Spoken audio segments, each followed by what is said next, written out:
Pessoal, tô fazendo um vídeo da sacada da minha casa. Botei uma sacola aqui para tampar o sol do meu rosto. Eu vou pedir a paciência de vocês porque vai passar carro, mas eu realmente queria fazer o vídeo aqui de fora porque eu queria ver à tarde. Na verdade, minha intenção era descer do prédio, mas o celular tá acabando a bateria. Eu estava hoje trabalhando quando recebi a notícia de que uma pessoa próxima cometeu suicídio. Essa pessoa havia lutado contra um câncer e depois de um tempo viu que voltou e num ato de total falta de esperança, de muito desespero, essa pessoa se jogou ontem à noite no eixão, na frente de um carro. E isso traz um abalo muito grande, né, para todos. Mas a minha intenção aqui é usar isso que aconteceu como uma excelente oportunidade para compartilhar 5 partes da palavra. Antes disso, eu estava olhando uns artigos sobre suicídio, artigos bíblicos, né? E eu cheguei num que disse assim, que todo pecado tem sempre a sua raiz em algum nível de falta de confiança na bondade superior de Deus. Aí, essas palavras me fizeram lembrar de uma pregação que eu ouvi uma vez. Eu não lembro quem foi, então tem a menor chance de eu botar o link, mas a pessoa fez um paralelo muito interessante. A pessoa disse assim, que uma coisa é você matar um pernilongo, outra coisa já é você matar um rato, que é um bicho maior, vai dar mais, né, trabalho e tudo. Outra coisa é você matar um gato ou um cachorro. Agora, outra coisa pior ainda é se você matar o seu próprio gato ou o seu próprio cachorro. Aí ele associou a gravidade do mal cometido, digamos, com o seu vínculo com o que está recebendo esse mal. E então eu achei essa frase aqui um paralelo perfeito para isso, porque quanto mais claro no nosso coração for, quanto mais clara no nosso coração for a imagem de Deus, a santidade dele, mais vai doer cada pecado, porque todo pecado é uma ofensa a Deus em primeiro lugar. Davi aprontou todas, ficou com a mulher casada, mandou matar o marido dela e ele disse, contra ti somente pequei. Davi falou com Deus, Senhor Deus, foi contra o Senhor que eu pequei. Então todo pecado que a gente comete, obviamente vai afetar, a gente nem sabe assim, até que, né, o alcance do pecado, né? Tem um ditado aí de que as palavras são como se você pega um monte de pena e joga, você não sabe onde vão parar essas penas. Então assim, a palavra que a gente profere, a situação aqui, a precariedade do meu eu aqui falando assunto sério sexta-feira. A gente não sabe, né? As palavras vão tomar um rumo que a gente desconhece, a gente não sabe o dano que as palavras vão causar. E os atos? Então, uma atitude como essa, né, de uma pessoa que tira a própria vida, causa um dano muito grande. É uma ofensa a Deus, em primeiro lugar. É um dano irreversível contra si mesmo e contra quem fica também. né? Mas isso tudo foi para fazer o paralelo, foi para dizer que todo pecado é uma ofensa à santidade de Deus. Hoje eu estava atravessando a rua, uma moto passou, eu não estava na rua, eu estava no canteiro, esperando a hora para passar, para atravessar, e o motorista da moto deu uma buzinada muito alta, eu levei um susto e aí eu falei um palavrão. Ele já tinha ido embora, ele não ouviu, mas eu falei um palavrão.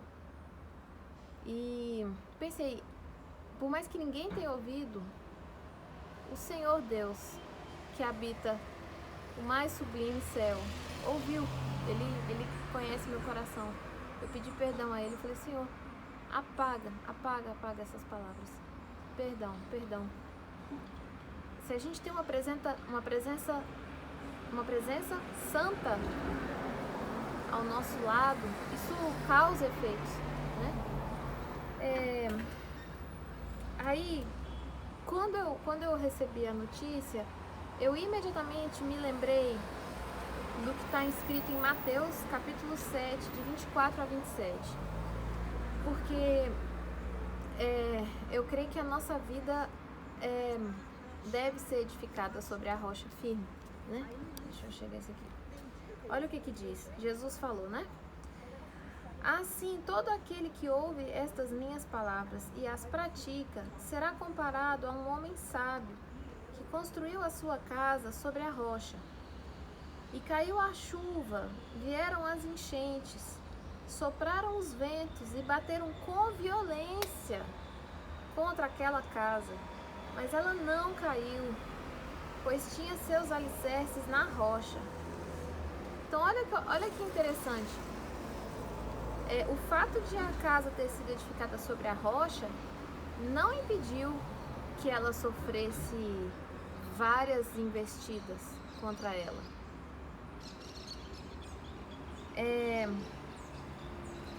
Aí no 26, pois todo aquele que ouve estas minhas palavras e não as pratica é como um insensato que construiu a sua casa sobre a areia, e caiu a chuva, vieram as enchentes, sopraram os ventos e bateram com violência contra aquela casa, e ela desabou, e grande foi a sua ruína.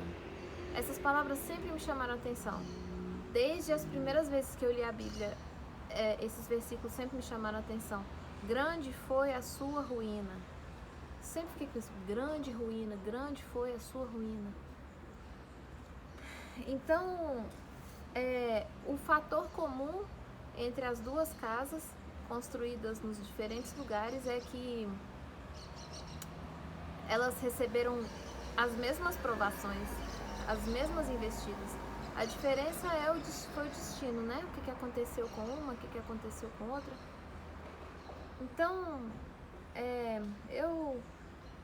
eu fico muito pesarosa por isso que aconteceu, porque foi uma casa edificada na areia, né? Uma vida toda que foi edificada na areia. Romanos 14, de 7 a 9, Paulo escreveu, né? Porque nenhum de nós vive para si, e nenhum morre para si. Porque se vivemos, para o Senhor vivemos. Se morremos, para o Senhor morremos. De sorte que, quer vivamos, quer morramos, somos do Senhor. Então a gente não vive uma vida que é nossa. Suicídio é uma coisa errada por milhões de motivos. Um deles você não pode fazer uso, como você bem entender, de uma coisa que não é nem sua. Entendeu? Então, aqui Paulo está dizendo que a gente não vive para nós mesmos. E também nós não morremos para nós mesmos. Tudo que acontece na nossa vida tem um propósito. Quer vivamos, quer morramos, somos do Senhor. Em 2 Coríntios capítulo 11, versículos 23 a 28, Paulo faz um balanço das situações pelas quais ele passou. É uma mãe empurrando o bebezinho no velotrol. Ele diz dos trabalhos, os açoites, prisões, perigo de morte. Ele diz: recebi dos judeus 5 quarentenas de açoites menos um. Eu ia pesquisar antes de ler, acabei esquecendo, mas eu acho que era uma pena que os judeus aplicavam de receber 39 açoites. Aí ele diz: 3 vezes fui açoitado com varas, uma vez fui apedrejado, 3 vezes sofri naufrágio, uma noite e um dia passei no abismo. Em viagens muitas vezes em perigo de rios, em perigos de salteadores, em perigos da minha nação, em perigos dos gentios, em perigos na cidade, em perigos no deserto, em perigos no mar, em perigos entre os falsos irmãos. Olha quanto perigo ele viveu. Em trabalhos e fadiga, em vigílias, em fome e sede, em jejum muitas vezes, em frio e nudez. Paulo passou por vários tipos de situação. Vários tipos de situações? Vários tipos de situações, não sei. E aí o ponto é que todos esses sofrimentos que ele viveu, moto passando, não foram sem significado, entendeu? Tudo isso que ele passou não foi vazio. Em 2 Coríntios 4,17 ele diz que nos preparam para um eterno peso de glória. Preparar quer dizer trabalhar, causar um efeito. Não são torturas sem propósito. Aí em segunda, tá tremendo porque eu tô apoiando o celular na casa do gato.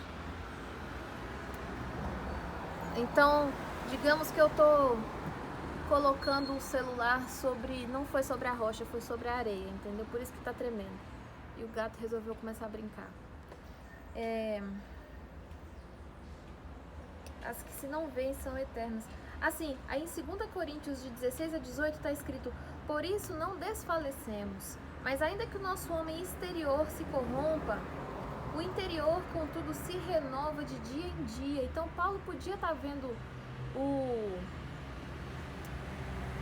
corpo dele se deteriorar a cada dia por intermédio de açoites, de privações e tudo mais. Mas ele sabia que o interior dele estava se renovando a cada dia. Melhor deixar aqui. Porque olha como ele chamou toda uma vida não sei quantos anos, mas muitos anos de sofrimento. Olha como ele chamou de leve e momentânea tribulação. Ele diz: porque a nossa leve e momentânea tribulação produz para nós um peso eterno de glória muito excelente, não atentando nós nas coisas que se veem, mas nas que se não veem. Porque as que se veem são temporais e as que se não veem são eternas. Eu vi um vídeo do Chuck Missler sobre Gênesis, que é o livro da Bíblia que eu acho mais desafiador. E o Chuck Missler fala que ele leva o estudo da Bíblia para um lado da ciência. Ele faz umas coisas, uns cálculos que eu não acompanho, certamente não acompanho. Ele usa vários raciocínios que são difíceis de acompanhar. Ele até menciona uma conta que é igual a 0 para dizer que não tem saída, não tem como sair do jogo, que nossa alma é eterna, só varia para que lado ela vai, se vai para bem-aventurança eterna ou para o tormento eterno. E ele estava falando de física, de matemática, um monte de coisa. Ele falou sobre como essa realidade física não é a realidade última, sabe? Aí eu lembrei do filme Matrix, que assim, é a Bíblia toda de cabeça para baixo, né? Mas é aquele raciocínio, né? Tem a cena lá de comer a carne, não sei o que. Isso aqui isso não é a realidade última. Eu não tô dizendo que os princípios lá são aplicáveis, não, de jeito nenhum. Inclusive tem um documentário cristão sobre esse filme que é muito bom. Enfim. Romanos 8,18. Porque para mim tenho por certo que as aflições... é o que eu acabei de ler. Não são para comparar com a glória em que nos há de ser revelada.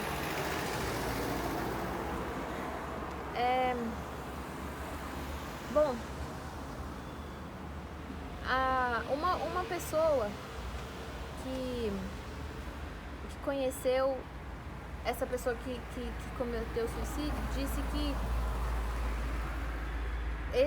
esse que cometeu suicídio, que nunca imaginava ouvir essa notícia dessa pessoa, porque era uma pessoa de muita fé.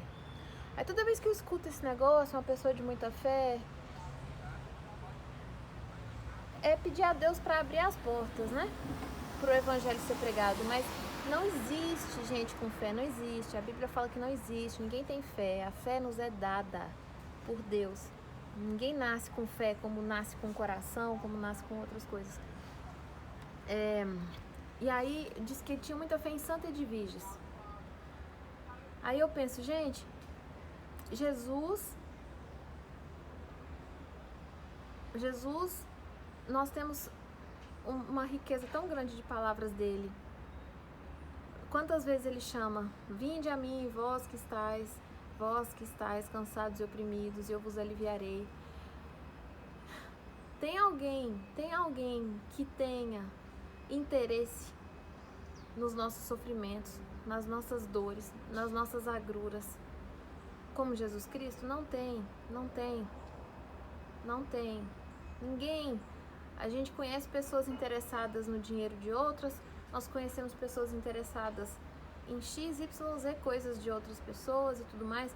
Agora eu conheço só um que é interessado nos nossos sofrimentos e que não apenas é interessado, que dá alívio para eles, né? Que é Jesus Cristo. Então, bom, eu vou finalizar com uma oração. Senhor, obrigada por esse dia, por essa tarde. Sexta-feira. Gente. Meu Senhor, eu te agradeço por eu estar viva no dia de hoje. Eu te agradeço por poder compartilhar esses 5 trechos da sua palavra. Eu peço que o Senhor faça um milagre que só o Senhor possa fazer, que só o Senhor pode fazer. Eu te agradeço pela minha vida e eu agradeço principalmente, Senhor, porque o Senhor colocou no meu coração que a minha vida não é minha, que a minha vida pertence ao Senhor. E eu peço que o Senhor cumpra seu propósito na minha vida, que o Senhor continue drenando todas as minhas resistências no seu perfeito amor. Peço que o Senhor toque o coração de quem estiver ouvindo, que o Senhor, se porventura alguém que tenha tido esse pensamento de cometer esse ato contra a própria vida, eu peço, em nome do seu Filho, que o Senhor cubra o coração dessa pessoa com o seu amor, que o Senhor mostre a essa pessoa o quanto ela é amada, o quanto ela é preciosa aos seus olhos, e que o Senhor prepara para nós um lugar no seu reino que olhos nunca viram, ouvidos jamais ouviram, porque nós fomos feitos para outro mundo. Nós não fomos feitos para esse mundo aqui. Nós fomos feitos para estar com o Senhor. Em nome do seu Filho eu peço que o Senhor abençoe a todos. Amém. É isso, pessoal. Então eu vou despedir de vocês mostrando essa tarde. E que nós realmente saibamos dar valor a essa preciosidade que é a vida, assim. Daqui da sacada eu vejo céu, eu vejo nuvem, eu escuto passarinho no meio desse monte de carro, né? O ar entra nos nossos pulmões. Estar vivo é um milagre, E me preocupa o fato de que muitas pessoas não gostam de Deus, não gostam de Cristo, simplesmente. Muitas pessoas não, essa é a nossa condição natural. Mas nós amamos o que Ele criou. A gente pode não gostar de Deus, mas a gente ama o que Ele fez. E aqui nesse mundo a gente não sabe o que é a ausência dele, porque a graça comum está aqui, assim, Ele usa de misericórdia com todos. Nós não sabemos o que é estar apartado dele, como galho fora da árvore. E eu peço a Deus que nós não saibamos nunca, nunca, nunca. Eu creio que eu nunca vou saber, porque o Filho dele habita em mim. Mas eu peço que Ele toque o coração de cada um como precisar ser tocado, para que todos nós corramos para o Filho dele, como o Filho dele nos atraiu, com a confiança de que Ele é a vida eterna. É isso. Tchau, pessoal.